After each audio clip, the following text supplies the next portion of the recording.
नमस्कार छात्रों। कला भारती की ओर से वीडियो देखने वाले सभी हितचिंतकों को मेरा नमस्कार। कई दिनों से एक सोशल मीडिया में एक इंटेलिजेंस ब्यूरो के माध्यम से एक जॉब अपॉर्चुनिटी का जो एडवर्टाइजमेंट जो था, तो वो सभी ओर प्रसारित हो रहा था। ये जो एडवर्टाइजमेंट है जो प्रकाशित हुई है, ये सही है या गलत है, इसी को ध्यान में रखते हुए सभी जांच और पड़ताल के बाद मैंने ये वीडियो तैयार किया है।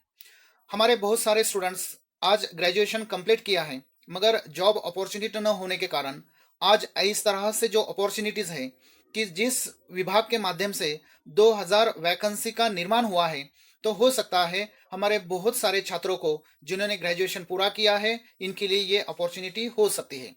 तो इसी के बारे में मैं जानकारी लेकर आया हूँ कि इस इंटेलिजेंस ब्यूरो में एक सर्विस के एक जॉब के माध्यम से किस किस प्रकार से हम एप्लीकेशन भर सकते हैं, और जो एम्प्लॉयमेंट न्यूज़ में इन जगहों का जो प्रकाशन हुआ है, तो उसी को इंफॉर्मेशन बनाते हुए जो दूर दराज में जो स्टूडेंट्स रहते हैं, ऐसे स्टूडेंट्स तक ये इंफॉर्मेशन में पहुंचाने का प्रयास इस माध्यम से करने जा रहा हूँ। तो जो नए छात्र हैं जिन्होंने अभी तक मेरा चैनल सब्सक्राइब नहीं किया है, उन सभी को मेरा रिक्वेस्ट है कि मेरा चैनल सब्सक्राइब करें। और दूसरी बात कि ये वीडियो बिल्कुल समझने के लिए ये वीडियो अंत तक ज़रूर देखें। चलिए तो शुरुआत करते हैं। Intelligence bureau, ministry of home affair, government of India, इनके माध्यम से assistant central intelligence officer grade 2 executive examination 2020, ये जॉब का जो रिसोर्स है ये employmentnews.gov.in इन समाचार पत्र में प्रकाशित हुआ है। डेट है 19 दिसंबर से 25 दिसंबर 20 इस दरमियान इसका प्रकाशन हुआ है। और इसकी पूरी जानकारी के लेने के लिए आप उस एम्प्लॉयमेंट न्यूज़ पर भी जा सकते हैं और mha.nic.in इस वेबसाइट का भी आधार ले सकते हैं। मगर 2000 के संख्या में जो असिस्टेंट सेंट्रल इंटेलिजेंस ऑफिसर्स के जो पोस्ट वैकेंसीज निकले हैं, तो ये वैकेंसीज किस प्रकार के हैं, इसमें रिजर्वेशंस कितना है, उसमें फीस कितनी है, उसमें डिटेलिंग्स जो इंफॉर्मेशन है वो कौन कौन सी भरनी है, तो इसी बात को, इसी इंफॉर्मेशन को लेकर मैं इस वीडियो के माध्यम से छात्रों तुम्हारे सामने आया हूँ। चलो तो अधिक समय न लेते हुए मैं आगे के स्लाइड में किस प्रकार की इंफॉर्मेशन है यह हम जानकारी लेने वाले हैं। प्यारे मित्रों, टोटल जो वैकेंसीज है ये 2000 पोस्ट के स्वरूप में है। और यहाँ पर दिया गया है अनरिजर्व जो है, यानी आरक्षण जिस पे नहीं है, ऐसे 989 पोस्ट है। और इकोनॉमिकल वीकर सेक्शन जो है ऐसे 113 पोस्ट है।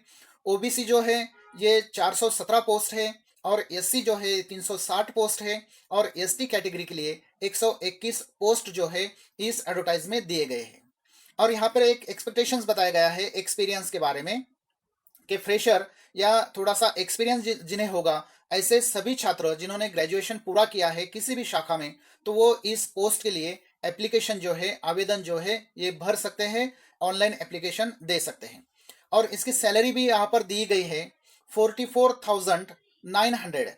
और उसके लिमिटेशंस भी यहाँ तक बताया गया है। और दूसरा जो है जॉब लोकेशन जो बताया गया है, तो ये ऑल ओवर इंडिया यानी अक्रॉस द इंडिया बताया गया है।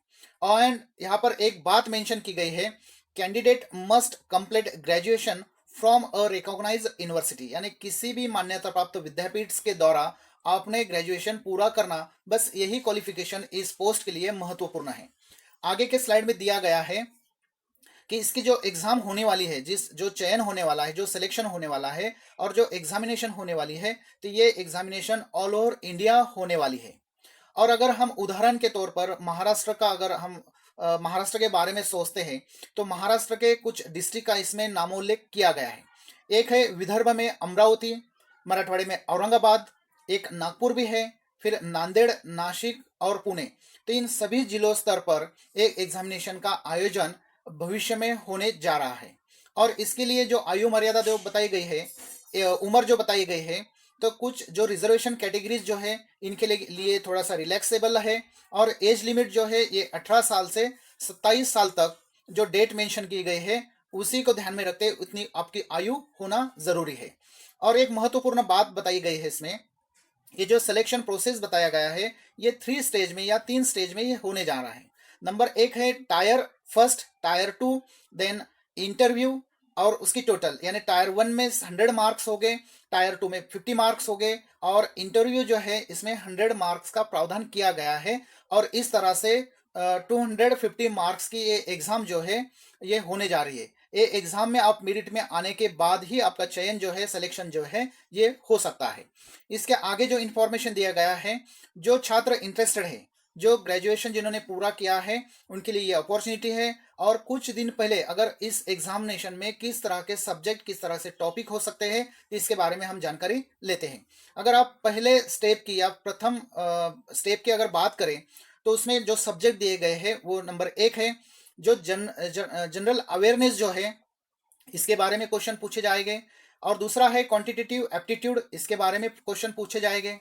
दूसरा है एक न्यूमेरिकल और लॉजिकल एबिलिटी एंड रीजनिंग, इसके बारे में भी पूछा जाएगा, तर्कशास्त्र के बारे में भी पूछा जाएगा। और उसके बाद जो है इंग्लिश लैंग्वेज के आधार पर, उसके ग्रामर के आधार पर, और दूसरा है जनरल स्टडी के आधार पर।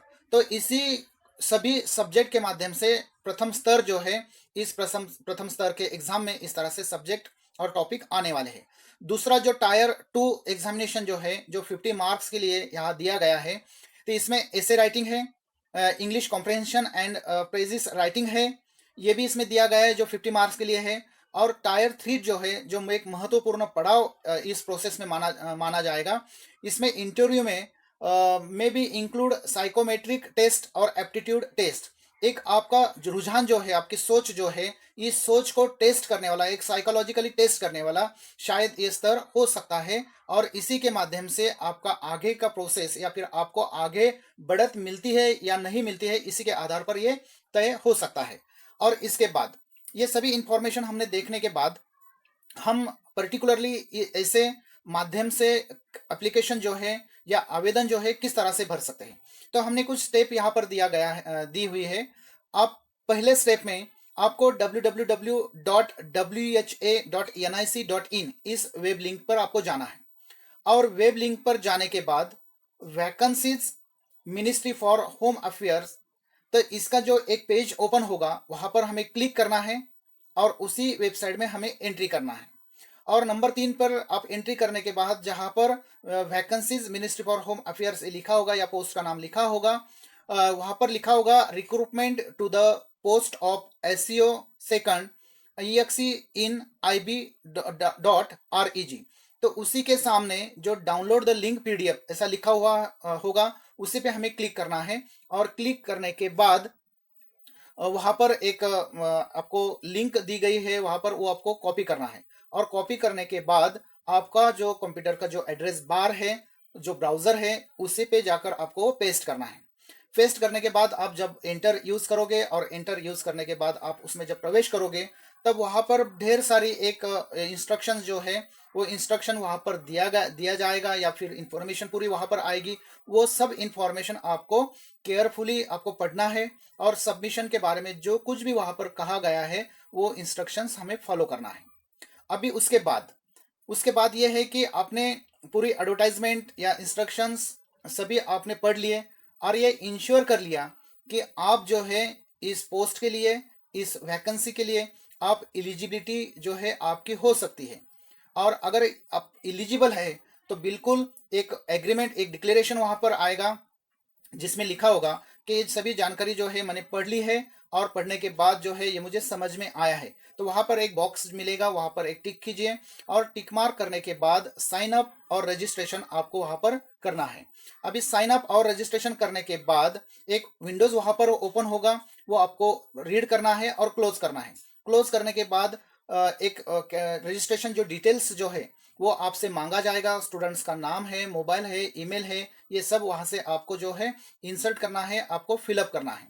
और ये फिलअप करने के बाद on the success of registration, ये रजिस्ट्रेशन पूरा आपका सक्सेस होने के बाद you will receive login ID and password on your registered email and phone. आपके मोबाइल पर, आपके ईमेल पर एक पासवर्ड एक आईडी जनरेट हो सकता है।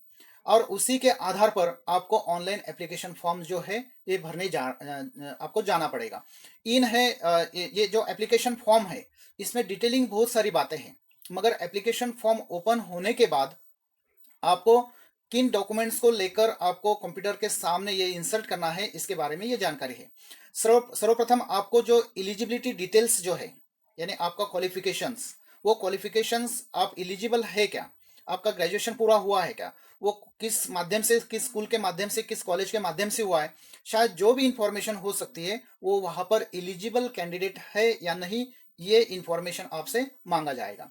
फिर उसके बाद दूसरा मेनू आता है, तो उसमें जो है आपकी पर्सनल डिटेल्स मांगी जाएगी, जो भी आपका एड्रेस, फोन या फिर जो भी रिलेटेड टू द पर्सन है, उसका जो भी पर्सनल आपकी डिटेलिंग जो है वो आपके वहां से, आपके माध्यम से वहां पर मांगी जाएगी। और तीसरा जो मेनू जो है, जिसमें आपको क्वालिफिकेशन और उसका डिटेलिंग जो है, जो जो रिक्वायरमेंट वहां पर है वो आपको वहां पर इंसर्ट करना है। और फोर्थ जो है वो आता है डिक्लेरेशन, कि यहाँ पर दी गई सभी इंफॉर्मेशन जो है according to my knowledge is true, ये मैंने भरी हुई इंफॉर्मेशन, मैंने दी हुई इंफॉर्मेशन ये सत्य है, इसका एक डिक्लेरेशन वहां पर देना पड़ता है।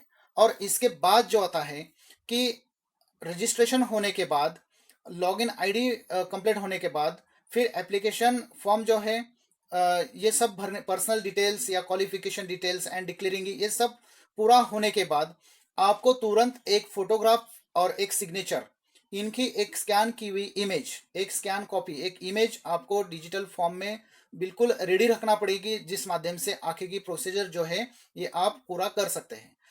आपका फोटो हो या फिर सिग्नेचर हो, ये जेपीजी के या फिर जेपीईजी के फॉर्मेट में ही होना चाहिए। और उसके भी बारे में उसकी साइज जो है ये रिक्वायरमेंट के हिसाब से होना ज़रूरी है। आपका एप्लीकेशन आप फिलअप करते समय जैसे आप एक एक स्टेप आगे जाओगे, तब आपको एक इंफॉर्मेशन तो मांगे जाएगी जो आप इंसर्ट करोगे, उसके बाद का जो मेन बात है तो वो ये है कि आपको फोटोग्राफ जो है ये भी अपलोड करना है, और आपको सिग्नेचर की इमेज जो है अपने वो भी अपलोड करना है, और ये ध्यान में रखना है कि इसकी प्रॉपर साइज आपने मेंटेन की है, उसी के आधार पर आपको एप्लीकेशन फॉर्म भरना है। अभी ये सब प्रोसेस पूरा करने के बाद एक पेमेंट मोड होता है, जो पेमेंट मोड होता है उसी के माध्यम से आपको पेमेंट वहां पर देना होता है।